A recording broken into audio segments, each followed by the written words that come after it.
Quando é necessário o psicólogo se olhar, muitas vezes olhar para o processo ou do paciente, ou mesmo a formação, igual você trouxe, para a gente olhar para as nossas feridas. É que a gente está mais habituado a fazer a metacognição. Você percebe quando que a fé ela é um pilar para ajudar e quando ela se torna ali um prejuízo na saúde mental? Então, trabalhe em si mesmo.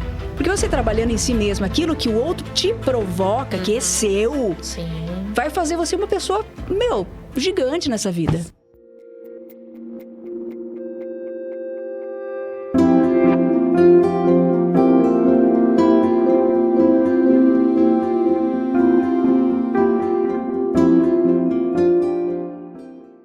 Olá, sejam todos bem-vindos a mais um podcast Serenamente.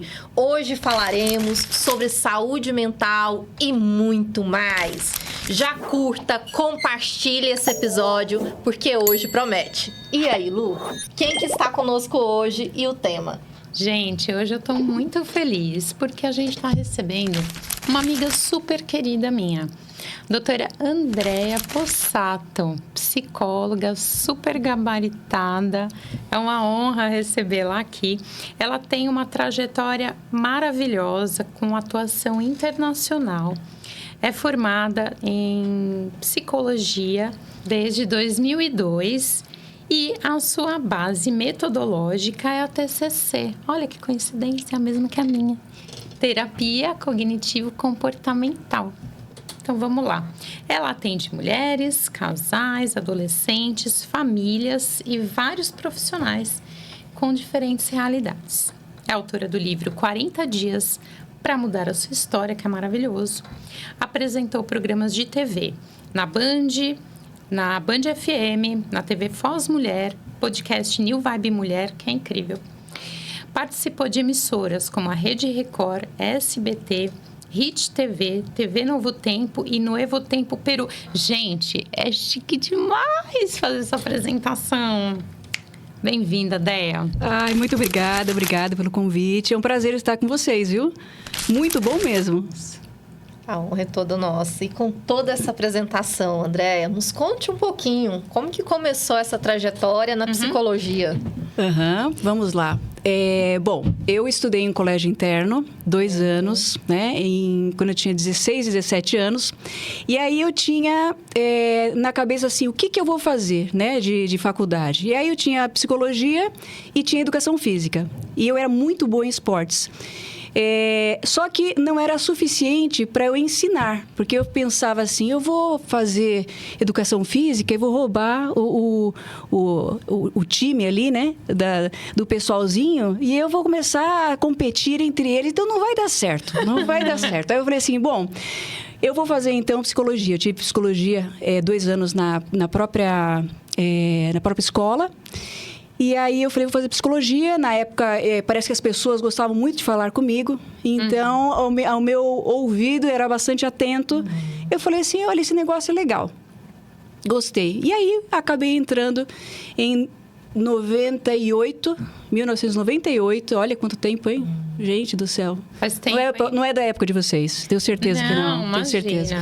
E aí, eu tinha 18 anos quando eu entrei. E aí, fiquei os 5 anos da faculdade. E aí, foi isso. Foi por causa disso, né?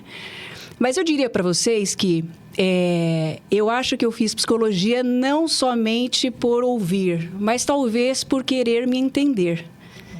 Né? Então, acho que esse querer entender, esse querer me conhecer, saber da minha história. Eu sempre fui uma criança, desde os 10 anos, às vezes eu comento em alguma palestra, desde os 10 anos eu tenho aquela fome de querer ser diferente, de ter alguma coisa diferente. Eu falava assim, eu quero ser diferente de alguma forma, diferente do meu pai e da minha mãe, do relacionamento, na área profissional. Então, assim, isso me pegou muito, porque a psicologia, ela traz, né, esse autoconhecimento, essa vivência consigo mesma, né? Então, isso me atraiu também muito, né? E quando nós olhamos, por exemplo, Andréa, as estatísticas de um mundo, de um país, de um Brasil tão adoecido emocionalmente, quais são os maiores desafios para uma pessoa buscar, né, um acompanhamento com um psicólogo, um terapeuta, um psiquiatra? Olha, hoje eu vejo que os desafios, eles são menores, porque anteriormente não se falava sobre o assunto.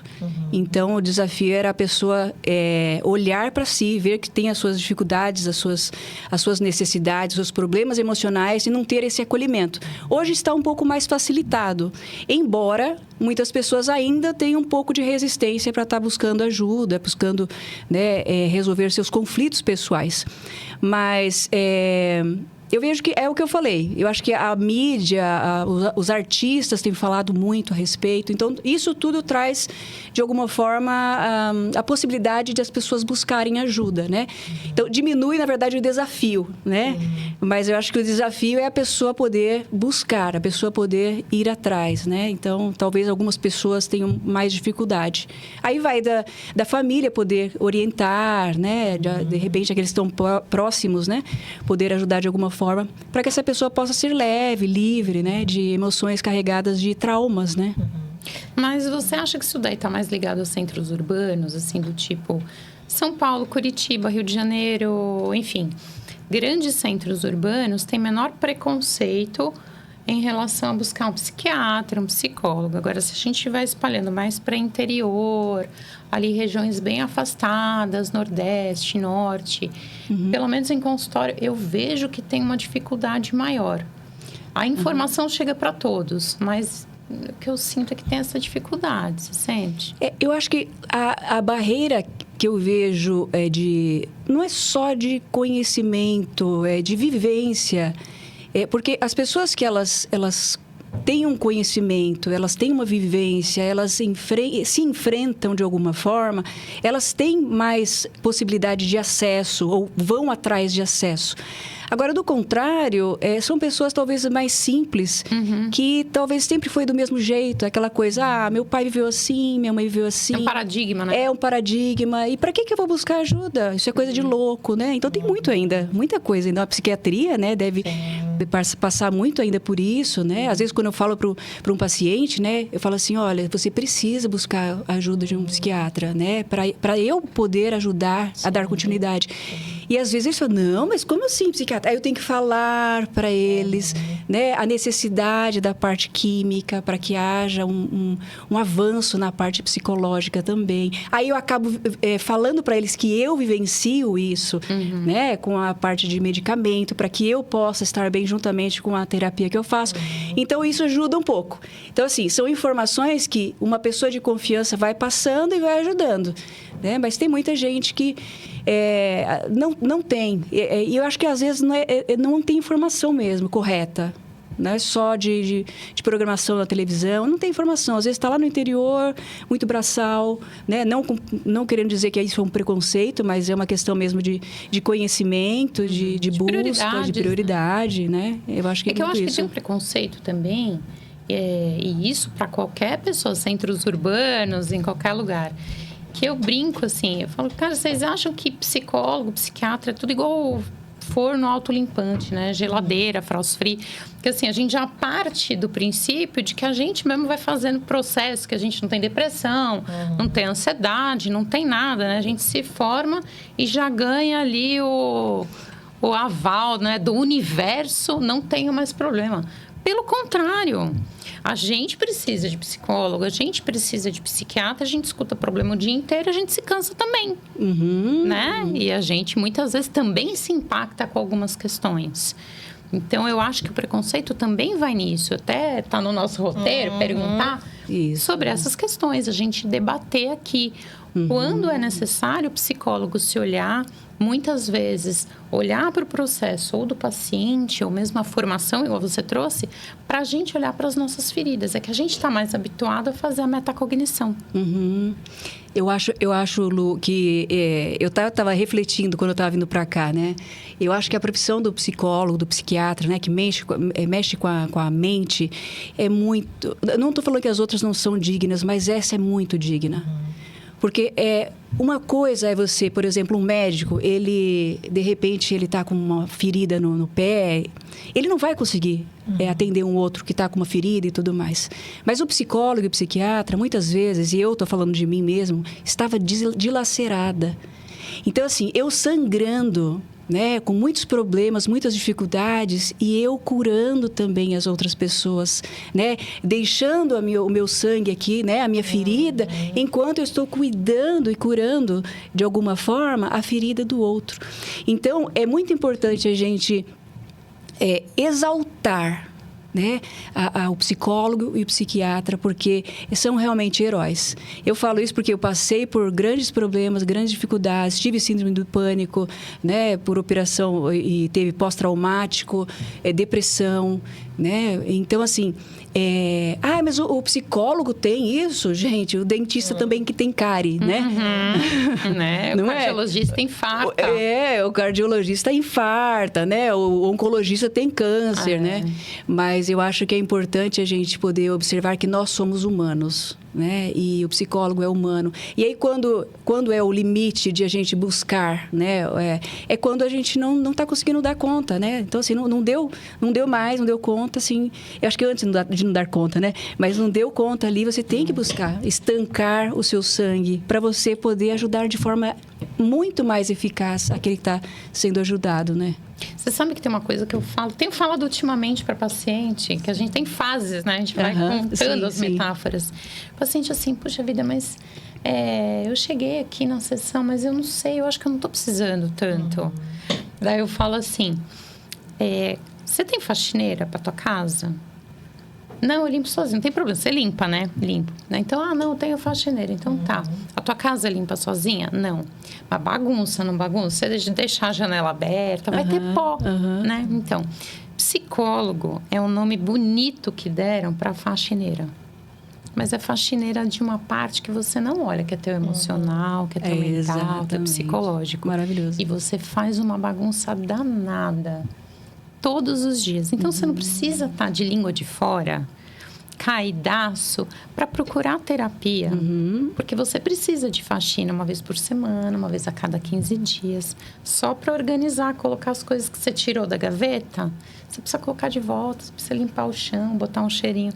Essa é a função da psicologia, quando você acha que não tem nada. Maravilhoso. Né?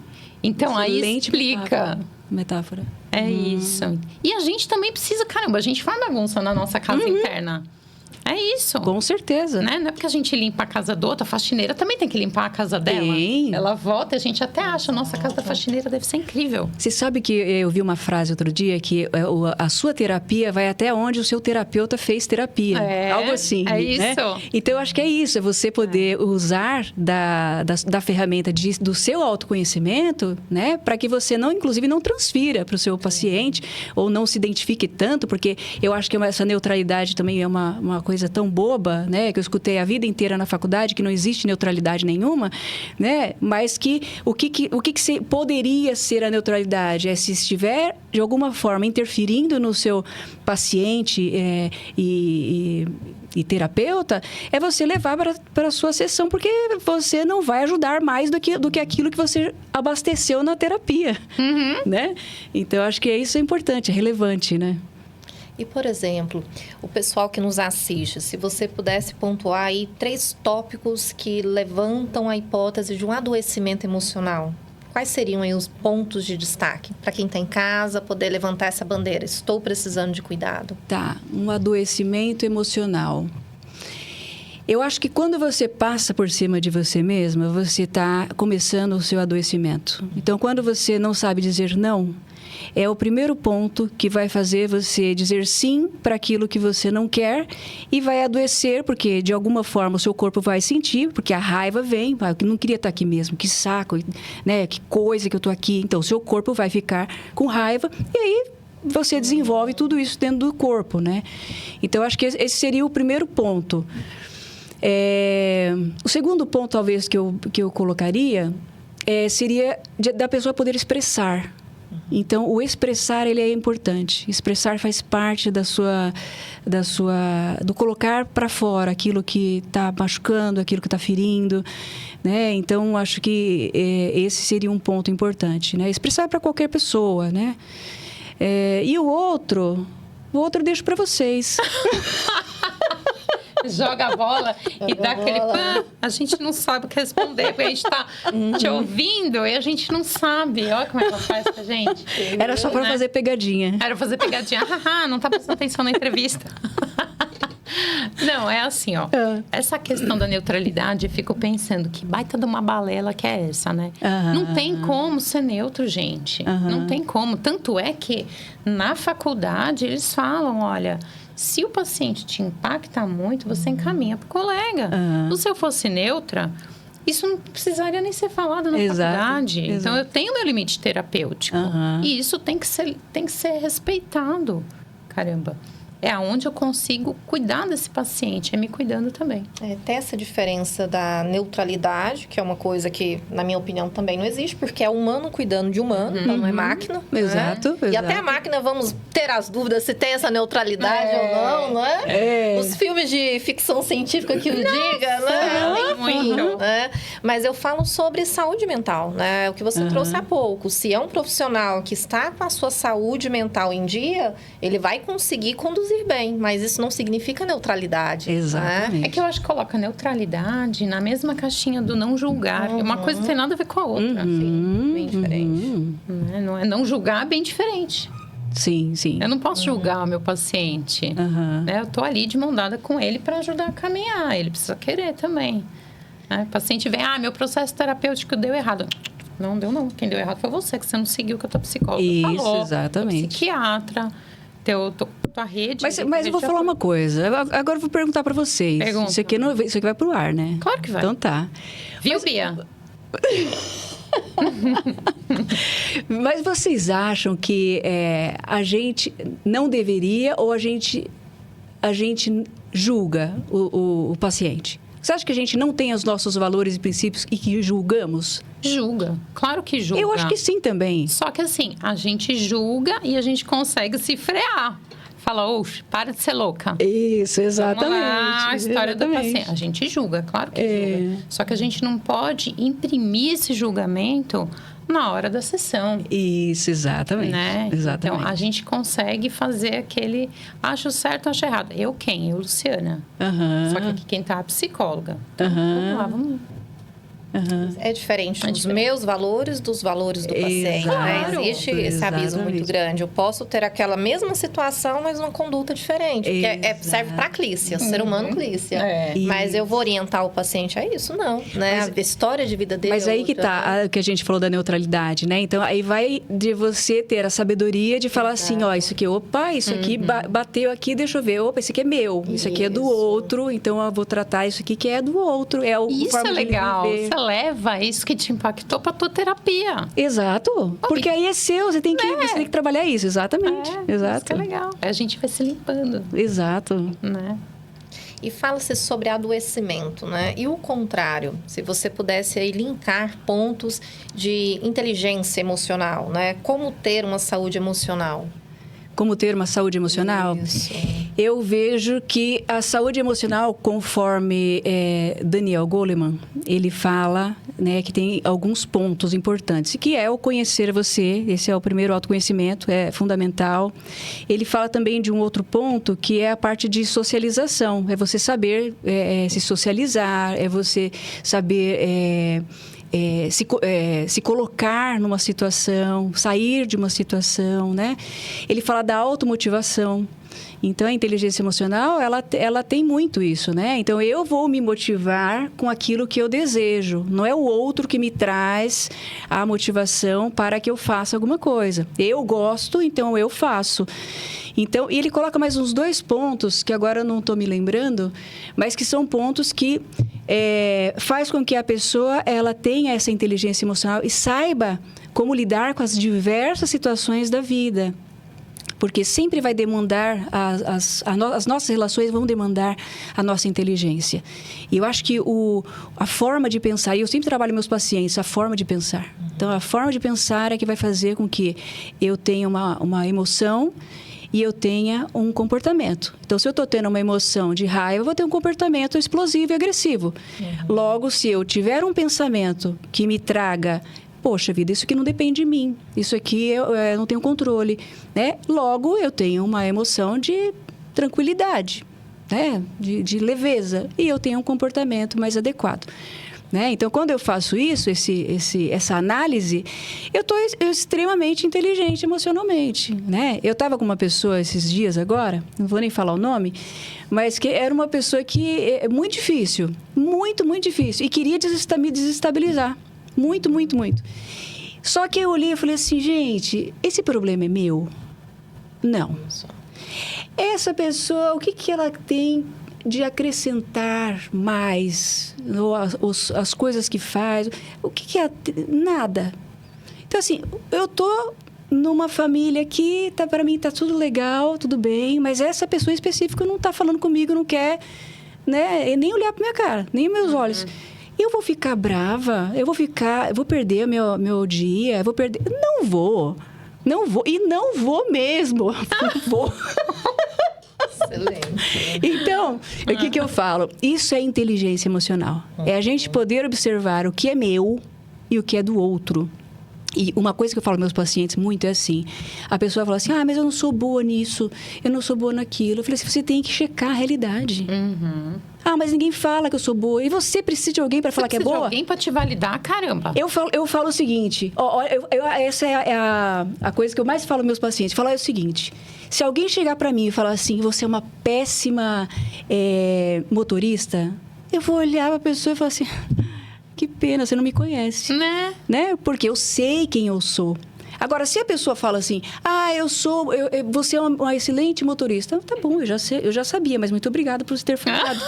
Né? Então, assim, isso é inteligência emocional, é você saber e não precisar da validação do outro. Então, isso eu falo muito para os pacientes. Isso é inteligência emocional. Sim. Eu acho que é fazer aquela perguntinha mais chata do mundo, que é assim, você é uma péssima motorista. Aí você vira e fala assim, na opinião de quem? Tá, a sua. Entendi. Essa é boa. E opinião é igual? Bunda. Cada um tem a sua. Você entendeu? Isso é maravilhoso. Eu vou começar a usar isso aí dessa forma. Pode usar. Mas eu gosto, às vezes, de uma respostinha mais assim... irônico, mais sarcástico, mais de uma forma, né, inteligente. É super inteligente. Você não precisa ir para a parte anatômica, mas se quiser também pode ir, dependendo da proximidade com a pessoa. Eu acho que pode ser que eu vá. Pode ser. Conheço. É isso. Viu? Eu falei que essa entrevista ia ser super polêmica. Eu adoro. A Bia tá quase infartando ali no coisa. Tá rindo. Isso vai ter que ir pro ar, se a gente... Você entendeu? Não. Foi pro ar por quê? Não, tem que ir pro ar. Pro ar, sim. Claro. Gente do céu, né? Até porque a gente todo mundo tem, né? É lógico, gente. Todo mundo... eu acredito que tem. Como é que a gente vai estar aqui? Exato. Como é que eu vou sentar? Ela já tá falando, vamos voltar. Vamos voltar. Vai, Clícia, a tua vez, né? Mas é isso, porque na verdade traz a questão da autorresponsabilidade, né? Como você falou da motivação. A gente percebe hoje muito, principalmente adolescentes, adultos jovens, quando tem essa questão da motivação, mas meu pai não me incentiva, minha mãe não me incentiva, meu esposo não me incentiva, sempre a questão é o outro. Mas ele mesmo não tem o cuidado dessa autorresponsabilidade, né? Exatamente. Que é a da pessoa, ela que precisa olhar. E aí, uma coisa importante, que quando tem esses jovens, a primeira coisa que eu trabalho é qual é o talento que você tem. Porque através do talento e do dom que a pessoa tem, é que ela vai ter o propósito. Então, a missão dela... né, a missão dela é o que ela tem e o propósito de vida é aquilo que vai. Então, quando ela entende isso, aquilo que ela faz vai se tornar significativo, motivador, porque é dela, né? Então, eu sempre falo o seguinte, eu comecei a minha carreira profissional na área de gestão de pessoas, aí fui professora de RH, fui professora no Peru de RH, depois em São Paulo na pós-graduação. Então, assim, eu fui fazendo várias coisas, assim... Que eu achava que era legal, né? Fui para fora do país e tudo mais. Então, assim, eu falo, eu nunca trabalhei. Nunca. Agora que eu tô começando a trabalhar, porque tá me dando um pouco de cansaço. Mas eu nunca trabalhei, porque eu trabalhava sempre com coisas que, para mim, era super motivacional. Então, eu chegava às 7 da manhã no trabalho, bom dia, gente, tudo bem? Aí eles olhavam para mim e falavam... André, por que você é assim? Porque bom dia, segunda-feira. Lógico. Gente, mas é legal trabalhar aqui, é maravilhoso. E eu andava pela empresa, pelas fábricas e tudo mais. E dar aula também, a mesma coisa. Então, assim, saber o seu dom, saber o seu talento vai te levar para o seu propósito. Então, isso é divino, é fantástico, né? Por exemplo, eu falo muito para os pacientes, o transtorno ansioso. O Brasil ganhou esse título tão bonito, né? Tá em primeiro lugar. Primeiro lugar, delícia, ansioso, medalha de ouro. Em vez de ganhar outras medalhas, né? Em educação, enfim. Eu sempre digo que a ansiedade, ela tem por trás esse cenário, né? A ansiedade, na verdade, ela é um sinal de alerta que eu não estou no local adequado, não estou fazendo o adequado e o corpo começa a gritar, não é verdade? E eu acho que assim, o que você falou da ansiedade, a pessoa ela não está no aqui e agora, né? Então, ela precisa entender quem ela é. Sim. E o que ela tem de propósito e missão na vida, para que a partir desse ponto ela possa produzir todos os dias. E produzir para quem? Primeiro é para ela. Sim. Porque eu estou tão feliz com o que eu faço que eu transbordo para as outras pessoas que estão perto de mim. Então, isso é maravilhoso, né? Então, essa questão aí toda. A gente até estava conversando aqui um pouquinho antes e falamos um pouco sobre a questão da fé, né? Sim. Porque a saúde mental, ela tem vários pilares, né? Então, é o pilar do autoconhecimento, a espiritualidade, ela é um pilar, a saúde física. E, por exemplo, quando nós falamos, às vezes, a dificuldade de buscar acesso, né? Eu percebo que, muitas vezes, tem também essa questão cultural da própria espiritualidade. Isso é falta de Deus, está orando pouco, né? Está fazendo os rituais de maneira inadequada, cada um na sua linha. Você percebe quando que a fé ela é um pilar para ajudar e quando ela se torna ali um prejuízo na saúde mental? Vamos falar primeiro do prejuízo? Que aí depois eu vou pro porque é importante. Eu acho que o prejuízo é quando você torna a fé, a religiosidade, não é nem a fé, eu acho que a religiosidade uma regra de conduta com parâmetros assim muito rígidos, muito enviesados, como se Deus fosse um malvado e que ele fosse punir você. Porque o ser humano, ele precisa de ter essa figura do punitivo. E aí, ele usa a religião como uma forma de punir o seu comportamento sexual, o seu comportamento de gula, social. Então, assim, aí a religião, ela se torna péssima. Tanto é que cerca de 60% das enfermidades são oriundas da religião. Olha só. Né? Mental. Né? Isso foi um dado daquela Andrea Vermont, né? Aproximadamente. Então, você imagina que muitas igrejas hoje estão cheias e lotadas de pessoas enfermas mentalmente. Caramba. Né? Então, assim, a gente tem que cuidar muito para que esta religião não se torne uma enfermidade. Então, eu começo é como eu chicotear no passado, né?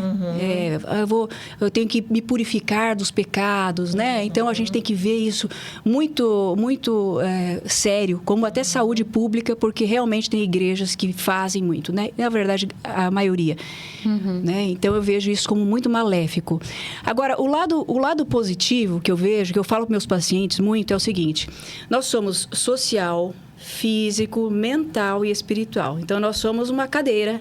Eu sempre falo para eles o seguinte, e eu vou falar uma coisa para vocês que eu nunca falei para ninguém, e que eu vou falar hoje, e que pode ser que eu sofra algum tipo de dano, mas eu vou falar. Até porque eu estou embasada na neurociência, que fala que a oração é uma ferramenta de ajuda para as pessoas que estão com algum tipo de dificuldade. Concordo. A oração intercessória e a própria oração em si como um método de conexão, né? Com algo até maior. Até pela própria área cerebral. Exatamente. Até pela área cerebral. Então, é neurociência. É neurociência. E aí, o que eu vou falar? Que talvez possa ser contraditório ou, sei lá, ser julgado por muitas pessoas.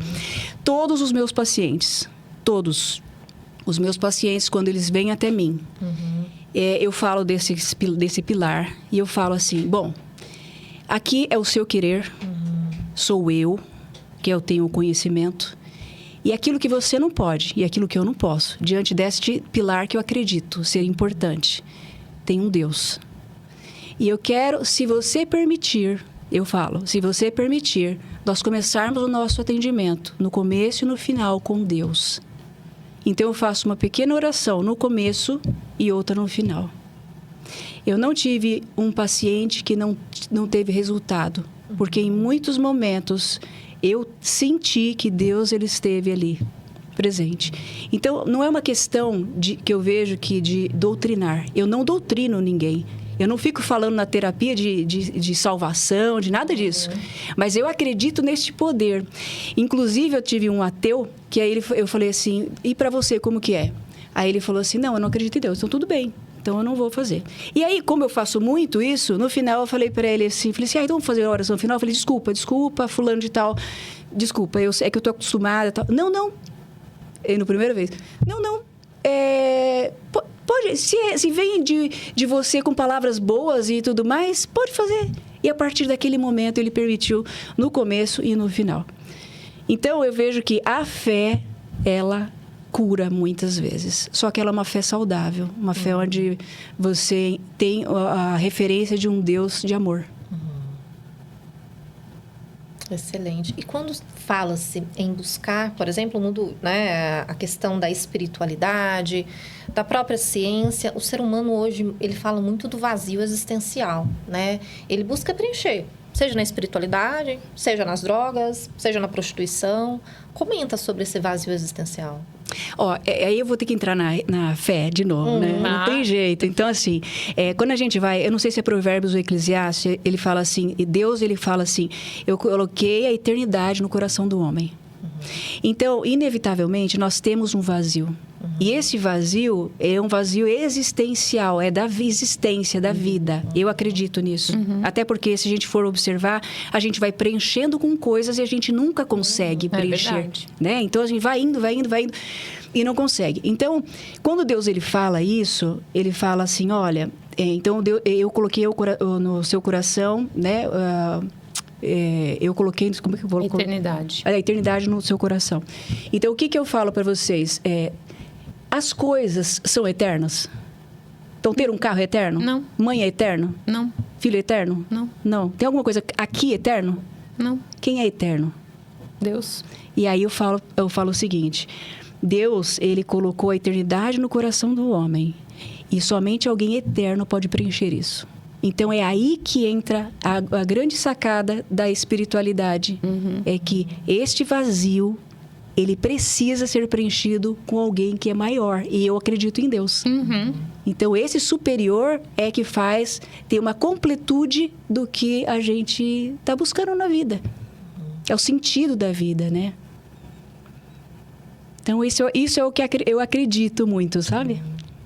E, por exemplo, né, pessoas que buscaram esse apoio e não receberam, que foram frustradas. Quando ela vai buscar esse apoio em quem? Em pessoas? Espiritualidade, né? Numa instituição, por exemplo, que acontece e muitas vezes ela não é acolhida, né? Muitas vezes quando você fala, a pessoa ela foi ferida. Também acontece. Sim. Eu acho que a gente se decepciona com todas as pessoas que estão perto da gente.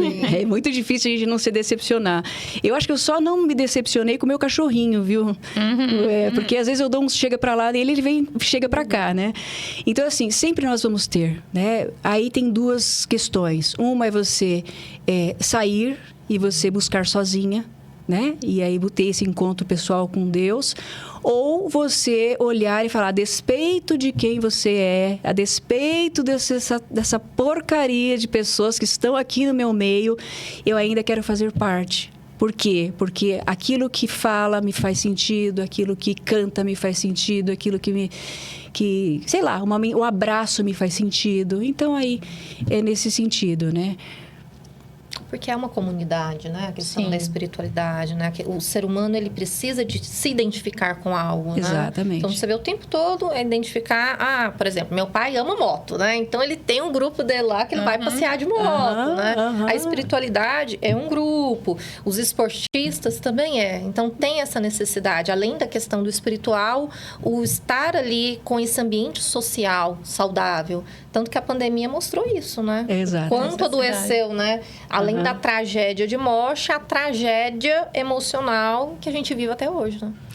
Eu acho que o que você falou é bem legal, porque, assim, vamos supor, de moto, né? É um grupo mais social, de bicicleta é um grupo mais exercício físico. E a igreja, por exemplo, ou qualquer outro tipo de comunidade, é um grupo espiritual. A gente precisa ter o pertencimento a diversas áreas da vida, para que a gente possa ter essa completude. Porque se a gente não tem, vai faltar. Então, se eu não for no físico, né? E tiver academia com pessoas ali, ou não que eu não preciso fazer amizade, mas estar no grupo ali, né? Que faça a mesma coisa. Então, vai faltar alguma coisa na parte física, né? A espiritual também, né? A mental, sei lá, qualquer outro tipo de área que a gente possa estar melhor, né? Ir para uma completude maior, né? Sentir incluído, né? Incluído, Inclusão, né? exato. Pertencente. Porque, por exemplo, um depressivo, o que ele faz no começo? Ele quer abandonar tudo, Isola. né? Ele isola. Exatamente. Né? Ele abandona toda essa questão social, né? Exatamente. Tanto do ir, e aí ele vai abandonando, ele fica um pouquinho no digital e de repente ele já não responde o WhatsApp, ele já não responde ligações. Exatamente isso. Interessante. Você vê um sinal de adoecimento, né? Então, você vê, então, o isolamento é o sinal de adoecimento mesmo. Então, por isso que todas essas áreas da vida precisa ter grupos que fortaleçam, né? Mas a gente está falando de grupos de fortalecimento positivo. Só que eu tenho paciente que fala assim, não tem assim um grupo... O grupo do TDAH, o grupo do Border, o grupo do TAB. Se a gente pudesse ter uma comunidade só do TAB, só do Border, porque assim todo mundo me entendia, né? O paciente que chega em consultório e fala assim, mas o que eu sou? Me fala o que eu sou. E pode ser o pior diagnóstico, pode ser o pior CID, né? Ele fala assim, ufa, agora eu sei o que eu sou. Entendeu? E tem gente que tem com isso o ganho secundário, né? Sim. Maravilhoso. Sim, sim. Né? E tem gente que tem um alívio. Só que a gente tá falando aí, que eu trouxe aqui também é polêmico, mas é assim, é o grupo do CID. Não é o grupo da bike, não é o grupo da musculação. Também tem o grupo do hater. Eu vou juntar aqui a galera que odeia André Possato. E vai todo mundo fazer uma escala de quem vai dar um like no vídeo dela todo dia. É isso. Né? Você sabe que tem alguns grupos. Por exemplo, eu fiz parte de um grupo, quando eu morava em Pirassununga, dos neuróticos anônimos. Tem. O NA. Cara, eu achava muito engraçado. Fala, nossa, eu sou neurótica mesmo. Fala, nossa, que legal, todo mundo igual. Todo mundo igual, todo mundo é neurótico. Nossa, aqui não parece tanto, mas aqui Tem isso. Mas interessante. poderia ter, né? Poderia ter, porque eu acho que seria assim... É positivo. Identifica, né?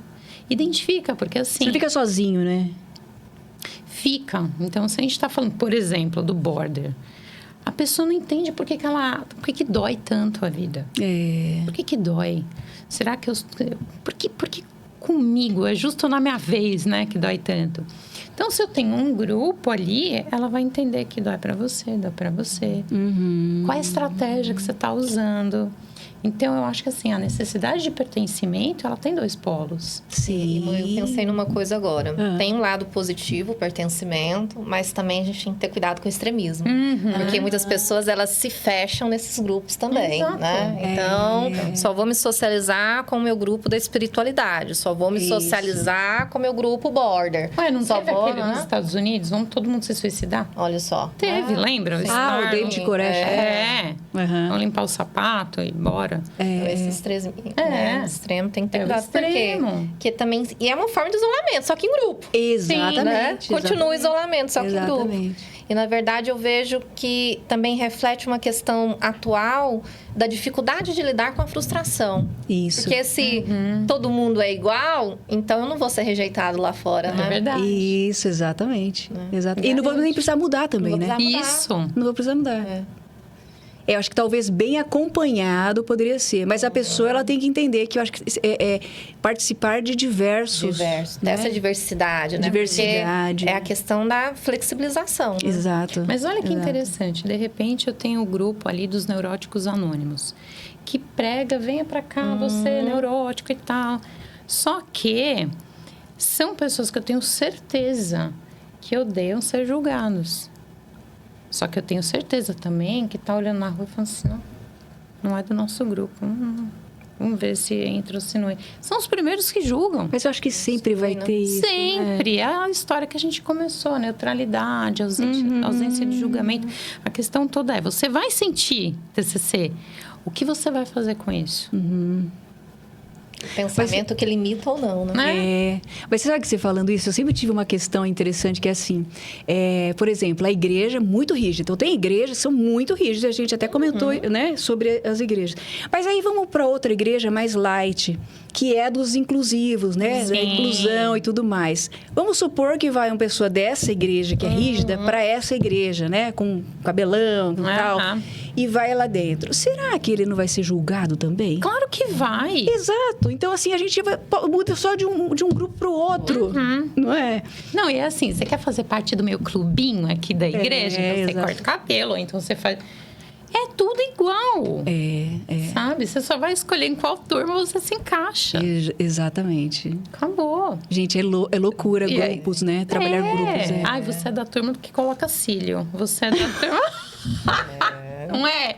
É isso. Faz uma mecha no cabelo diferente. Ai, nossa, você é da turma que pinta o cabelo. É isso, a gente tem essa necessidade. Acho que tem a importância de ter os grupos, que são as nossas identidades, mas não se limitar a eles. Exatamente. Né? É saber olhar com o outro e trabalhar em nós mesmos, né? A questão do julgar, né? Exato. É o que a gente falou lá no começo, né? O julgar ou não julgar. Exatamente. Né? E falando sobre isso, né? Foi até um tema no seu Instagram que eu vi, que você fez um post comentando sobre como lidar com pessoas difíceis. Tem? E eu queria que você comentasse sobre isso, porque às vezes o ser difícil é o diferente de mim. Né? Será que o outro é difícil ou sou eu? É difícil para quem? Para quem? Para quem? Comenta um pouco sobre isso, que eu vejo muito no consultório a dificuldade que as pessoas têm de lidar com o diferente, com o difícil. Isso. Ó, a primeira coisa que quando eu falo com um paciente, eu vou dar exemplo para acho talvez ficar mais claro. Então, vamos supor, a pessoa tem uma dificuldade com a mãe. Então, tem uma dificuldade grande. Então, a mãe é muito difícil. Ela é narcisista, ela é isso, não importa qual é o diagnóstico. E ela não consegue ter esse contato, não consegue, choca e tudo mais. Esse chocar, o que eu vejo nas pessoas? Esse chocar fala mais de mim. Ai, Andréia, mas como assim? Mas essa pessoa é terrível. Ela é terrível mesmo. Mas como é que eu faço para não me incomodar o tão terrível que ela é? Perfeito. Então, eu vou ter que trabalhar o quê? Novamente, o meu pensar. Ela é uma pessoa que teve... Eu até falo para as pessoas, quem foi sua mãe? Minha mãe sofreu muito, tal, isso, aquilo, tá. Então, vamos começar a ver quem ela é, quem ela foi, o que ela recebeu, o que ela pôde ser. E aí começa a olhar você. O que você, de repente, deixou de fazer? O que você fez? O que você não pôde fazer? Então, quando a pessoa começa a reconhecer quem ela é versus o que essa pessoa também pôde ser, ela começa a mudar a forma de pensar e lidar melhor com essa pessoa difícil. Não necessariamente ela precisa conviver com ela, mas ela vai saber lidar.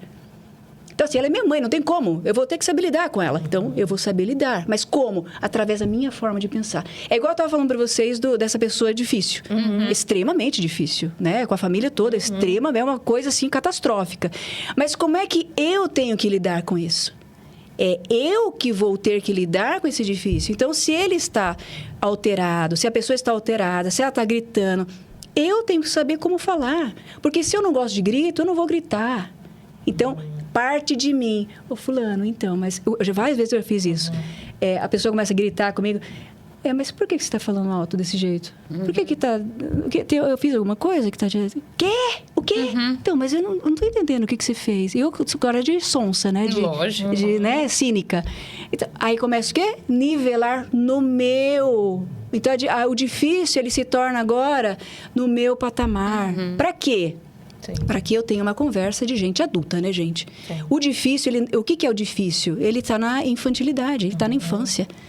Criança grita. A criança grita, a criança esperneia, a criança faz. Então, eu não sou a criança. Então, por isso que trabalhar a si mesmo faz com que você saiba lidar com o difícil. Então, eu olho e falo assim, nossa, gente, vou perder tempo pra quê? O que eu vou perder tempo? E aí, você tem a possibilidade também de pensar, a tua frase, eu tenho que lidar com o difícil, não, pera. eu tenho realmente que lidar com essa pessoa? Eu tenho o quê? Ou eu tenho escolha? Porque tem gente, né? Às vezes é da nossa família que não tem muito jeito. Exatamente. Às vezes se afastar, né?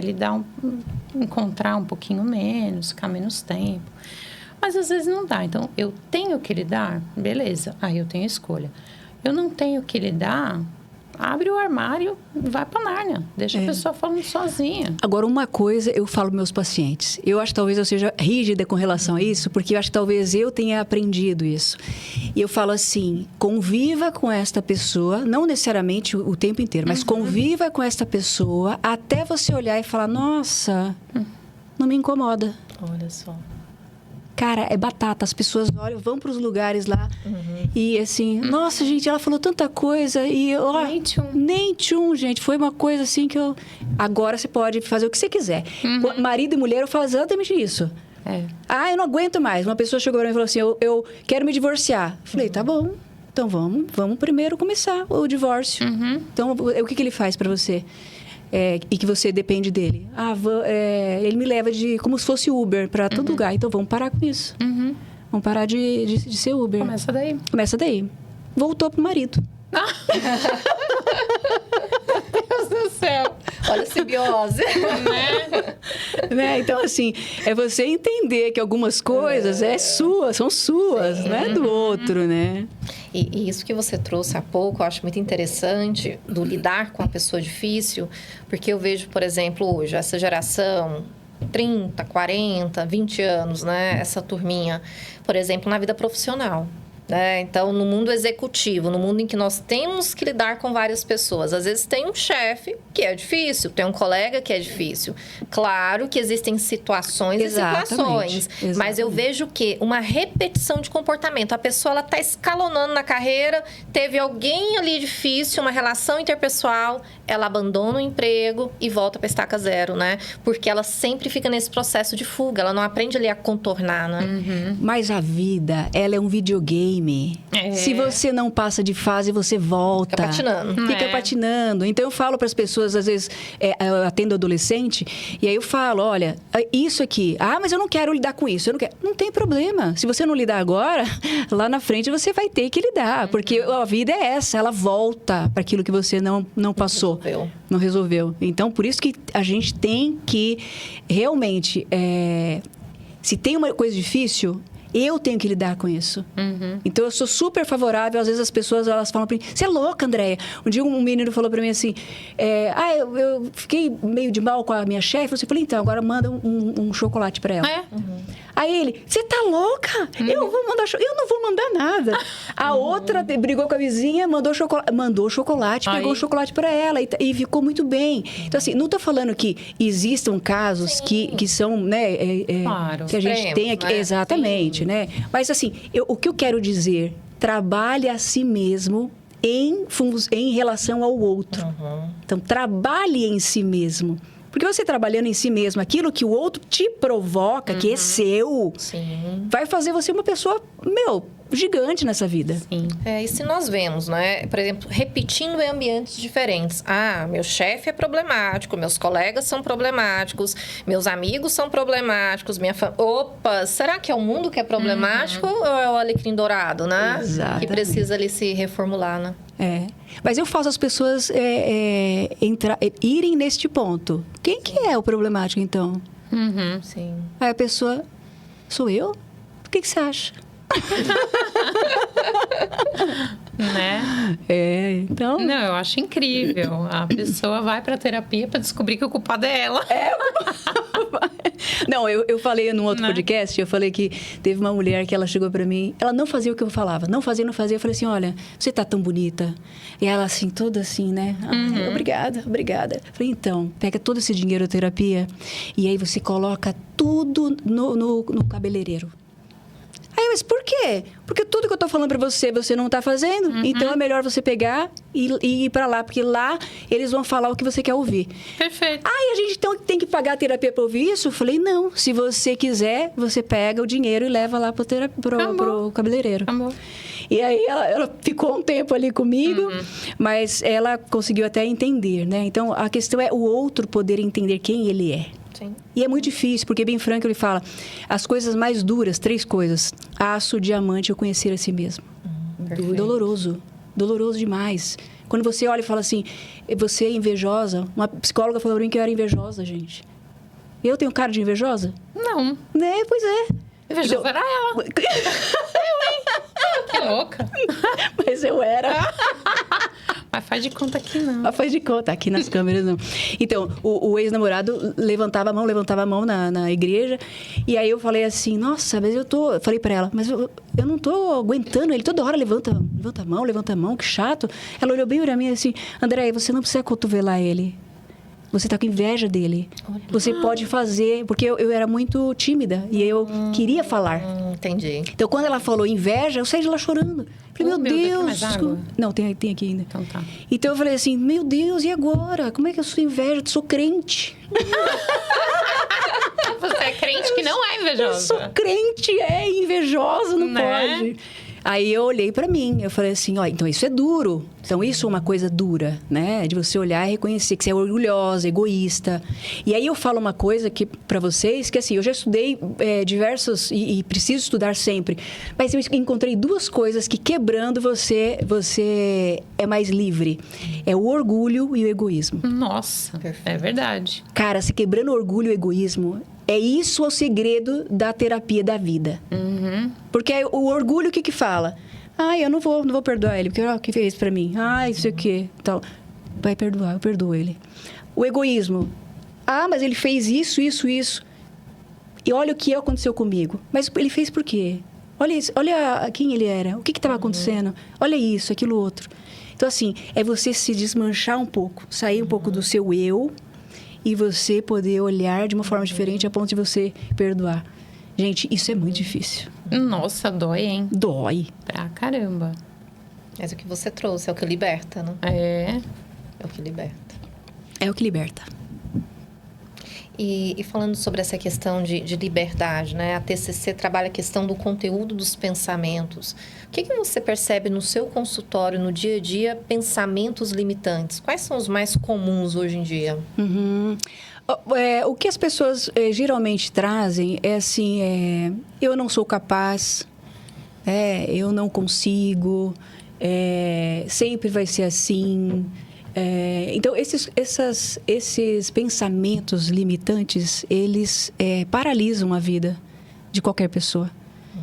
Então, ela olha para si, olha para a situação, todo homem é igual. Né? As situações todas que eu passo são parecidas, né? Então, assim, elas não têm reflexões do que é real, do que é verdadeiro. Eu tive um problema, mas será que todos os outros vão ser assim?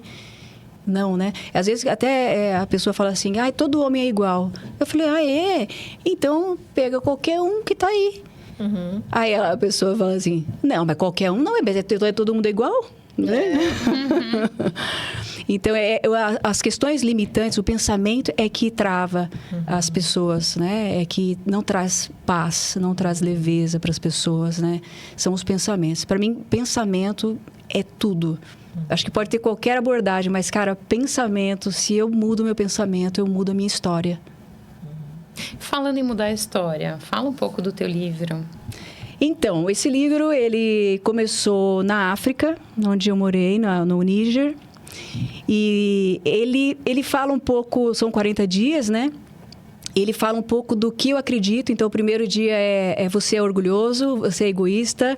E aí, assim por diante. Ele é muito tapa na cara. Uhum. E eu falo muito prático aquilo que eu faço no meu dia a dia, né?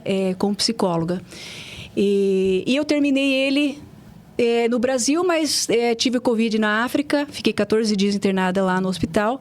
E lá eu pude escrever a maior parte, né, do livro. E aí finalizei, fiz grupos com mulheres, né? Onde eu pude ajudar algumas mulheres com esses 40 dias. E assim, gostei porque foi uma parte de mim e daquilo que eu acredito, daquilo que eu passo, eu vivencio, né? Nos meus atendimentos. E é isso. E esse livro, onde que o pessoal pode encontrar? Esse livro, ele tem que... o pessoal tem que me mandar direct no Instagram. Pelo Instagram. Pelo Instagram. Eu não coloquei ainda nenhuma plataforma, é preguiça mesmo, chama. Aliás, fala pra gente, né? Fala pro pessoal, porque você vai voltar um monte de vezes. Aonde que o pessoal te encontra? Nas redes sociais? Isso. Então, é o @AndreaPossato. Eu acho que é a principal, né? O TikTok eu não tenho muito acesso, mas Andrea Possato de Derevetsky. E o que mais? Facebook um pouquinho, Andrea Possato também. Então, tá tudo aí. E consultas, como é que fica? E palestras? Fala um pouco, se divulga. Ok. Então, os atendimentos eu atendo online já há muitos anos, né? Dou palestra também, já dei palestras dentro do Brasil, fora do Brasil também. Tive grande oportunidade de palestrar fora. E o telefone, pode mandar o telefone? Pode. É 19-982-017-677. Então, eu estou fazendo consultoria de RH também para uma empresa. Legal. Então, tudo que é referente a pessoas, eu estou dentro, né? Perfeito. Desenvolvimento de pessoas, né? Transformação da mente. Dessa, transformou a gente aqui. Seja sempre bem-vinda. E a gente preparou para você um presentinho. Que legal! Com chocolatinhos. Nossa, você sabe qual é o presente que eu mais gosto? Caneca. Caneca e caneta. Ai, que legal! É da vida, assim. Coisa mais... Olha, isso aqui eu vou levar com todo prazer. Muito obrigada, seu. viu? De tá nada, bom. amiga. Obrigada. Seja sempre bem-vinda.